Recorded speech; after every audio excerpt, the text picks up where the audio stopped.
Hello po sa lahat. So magbibigay lang po tayo ng maikling pagpapaliwanag sa mga konsepto na nakapaloob sa ating revised penal code.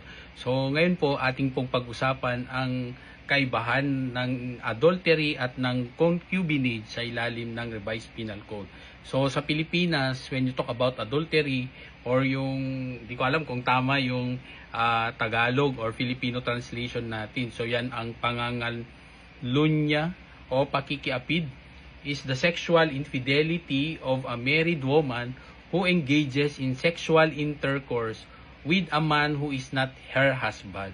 So kung ito ay kaso na naaangkop sa isang babae na nakikiapid sa isang lalaki na alam niyang merong na hindi niya asawa at alam niya meron din itong pamilya o asawa. So when you talk about concubinage or yung pangangabit, that is the infidelity of a married man.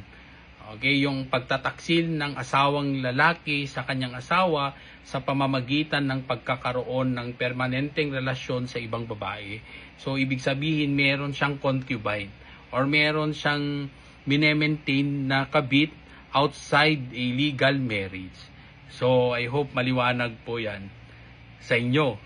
Okay, so natanong kasi minsan sa akin yan. So I know maraming pang pwedeng paraan ng pag-explain nito, pero simplehan na lang natin para lalo na sa mga criminology students para mapaghiwalay nila kung ano ang definition ng bawat krimen na to sa ilalim ng ating revised penal code.